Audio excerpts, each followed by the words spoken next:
Welcome to Democracy Now!, democracynow.org. We're breaking with convention. I'm Amy Goodman. The Democratic Party has formally selected Joe Biden as its 2020 presidential nominee to challenge President Trump in November after an unprecedented virtual roll call vote. Tuesday evening's keynote address was given by 17 so-called rising stars in the Democratic Party, including voting rights activist Stacey Abrams, who ran for governor in Georgia in 2018. Former Presidents Bill Clinton and Jimmy Carter also spoke Tuesday, as did failed 2004 Democratic presidential candidate John Kerry. For a second night in a row, the Democratic National Convention prominently featured the voices of Republicans and former Republicans making the case for Biden. John McCain's widow, Cindy McCain, former Defense Secretary and Republican Senator Chuck Hagel, and George W. Bush's Secretary of State Colin Powell, who infamously helped make the case for invading Iraq by lying to the United Nations about Iraq's non-existent weapons of mass destruction. During a primetime address, Powell praised Biden and his late son, Beau Biden, a member of the Delaware Army National Guard who deployed to Iraq in 2008.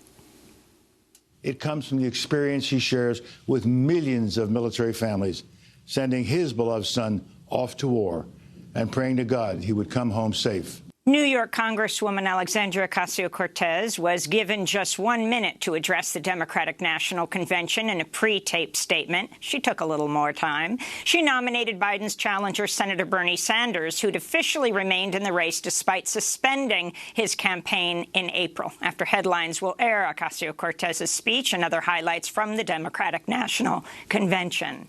Postmaster General Louis DeJoy said Tuesday he's suspending changes to the U.S. Postal Service until after the election, following a mass public outcry against cuts to mail service, even as a record number of voters are expected to cast ballots by mail. House Speaker Nancy Pelosi rejected DeJoy's move as insufficient, saying it failed to reverse damage already done to the Postal Service. Pelosi has called the House back into session from summer recess for an urgent vote on the Postal Service scheduled for Saturday.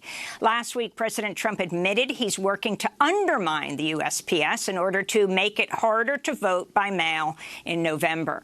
Trump's comment came as the Postal Service sent letters to 46 states and Washington, D.C., warning all mail-in ballots may not get delivered on time, even as the USPS removed mailboxes and mail sorting equipment across the country. In New York, Democratic Representative Alexandria Ocasio-Cortez visited a post office in Queens Tuesday where she blasted the Trump administration's moves.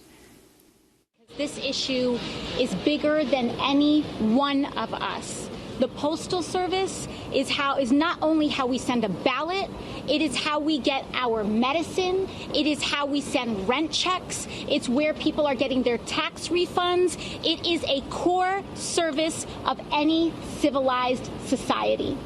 And an attack on our Postal Service and an attempt to dismantle our Postal Service out of a selfish desire to sabotage our democracy and maintain a grip on power is an attack on all of us. The U.S. reported another 43,000 coronavirus cases and more than 1,300 deaths from COVID-19 Tuesday, bringing the official U.S. death toll to nearly 172,000.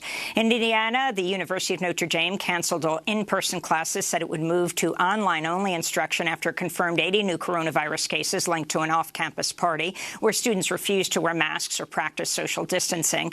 Meanwhile, the Los Angeles Unified School District Tuesday announced ambitious plans to test about 600,000 students and 75,000 employees ahead of their eventual return to in-person classes. Universities and colleges around the United States have moved to online classes after beginning in person because of outbreaks. The New York Times reports the number of known deaths from COVID-19 at U.S. prisons and jails has topped 1,000. In Arizona, a group of Cuban asylum seekers at the for-profit La Palma Correctional Facility sent a disturbing letter to immigration advocates accusing guards of covering up a surge of COVID cases and failing to protect prisoners from the spread of the disease. The prisoners also describe at least 9 suicide attempts by asylum seekers who grew desperate after 97% of asylum claims were rejected by an immigration judge. As global confirmed coronavirus cases top 22 million, the World Health Organization warned Tuesday young adults and children are increasingly driving the spread of COVID-19. WHO officials said recent outbreaks in Australia and the Philippines were sparked mostly by people younger than 40, while WHO epidemiologist Maria Van Kerkhove warned younger people are not immune to the worst effects of the virus. We are seeing people, even young people, who are ending up with severe disease. We are seeing young people who are ending up in ICU, and we are seeing young people who are dying from this virus. President Ibrahim Boubacar Keita resigned Tuesday after soldiers in the capital Bamako staged a coup d'etat that followed weeks of anti-government protests. Mali's prime minister was also deposed by coup leaders calling themselves the National Committee for the Salvation of the People. In a broadcast on state television, the coup leaders promised to organize new elections.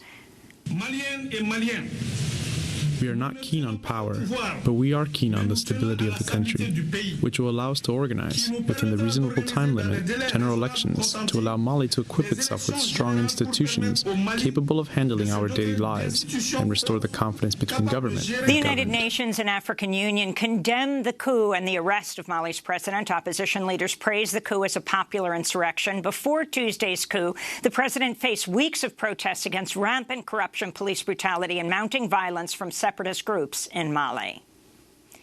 Back in the United States, the Republican-controlled Senate Intelligence Committee has published a nearly 1,000-page report on how Russia interfered in the 2016 election to help President Trump get elected. The Senate report alleges a close associate of Trump's former campaign manager, Paul Manafort, was a Russian intelligence officer, a finding not included in the Mueller report. The Senate report states Manafort's dealings with Konstantin Kilimnik, quote, represented a grave counterintelligence threat. The report also reveals more details about the Russians who met with Manafort, Jared Kushner, and Donald Trump Jr. at Trump Tower in 2016. The Senate report said the individuals had, quote, significant connections to the Russian government, including the Russian intelligence services, unquote.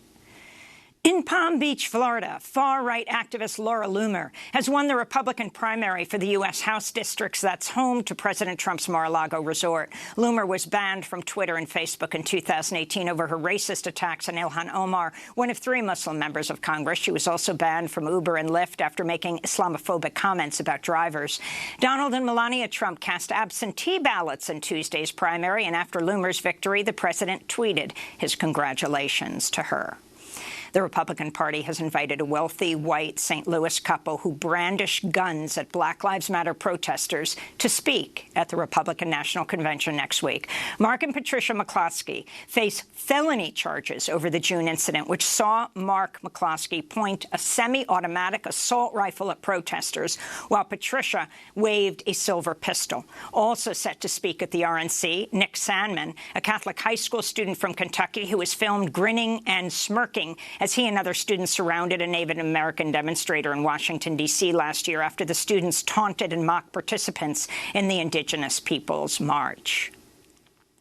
President Trump Tuesday pardoned suffragist Susan B. Anthony in commemoration of the 100th anniversary of the ratification of the 19th Amendment, which gave women the right to vote. Anthony was arrested in 1872 for voting when women were banned from the process. In response, New York's Lieutenant Governor Kathy Hochul tweeted, quote, as highest-ranking woman elected official in New York and on behalf of Susan B. Anthony's legacy, we demand Trump rescind his pardon. She was proud of her arrest to draw attention to the cause for women's rights and never paid her fine. Let her rest in peace, Donald Trump, unquote. The 19th Amendment was ratified 100 years ago in 1920, 14 years after Anthony's death. It was not implemented equally, however. Black women wouldn't enjoy full voting rights for decades until passage of the Voting Rights Act of 1965. Susan B. Anthony herself has been accused of racism for focusing on white women's suffrage instead of voting rights for all women. In California, Governor Gavin Newsom has declared a state of emergency as more than 30 wildfires burn across the state amidst one of the worst heat waves in years. Climate scientists say the fires are driven by the unrelenting rise of atmospheric carbon dioxide levels, which are increasing the frequency, severity, and duration of extreme heat waves. A federal judge on Monday temporarily blocked part of a Trump administration policy that would end anti-discrimination protections for transgender patients under the Affordable Care Act. The rule was announced in June, was supposed to take effect Tuesday. In related news, a federal judge in Idaho has temporarily blocked a state law that banned transgender women and girls from joining sports teams corresponding to their gender identity. Idaho Republican Governor Brad Little signed the law in March, stating athletes should endure invasive examinations of their, quote, internal and external reproductive anatomy to, quote, verify their sex and gender identity. And a secretive ethics board newly created by the Trump administration is urging the U.S. government to stop funding medical research that uses human fetal tissue donated after elective abortions. The National Institutes of Health Board was convened less than 3 weeks ago, and at least two-thirds of its members are outspoken anti-choice advocates or opponents of fetal tissue research. Scientists have long considered fetal tissue research a valuable tool that could advance the understanding of a number of diseases and potentially be used in developing cures or vaccines, including for the coronavirus. And those are some of the headlines. This is Democracy Now!, democracynow.org. We are breaking with convention. I'm Amy Goodman in New York City, joined by my co-host Juan Gonzalez, joining us from his home in New Brunswick, New Jersey. Hi, Juan. Hi, Amy, and welcome to all of our listeners and viewers across the country and around the world.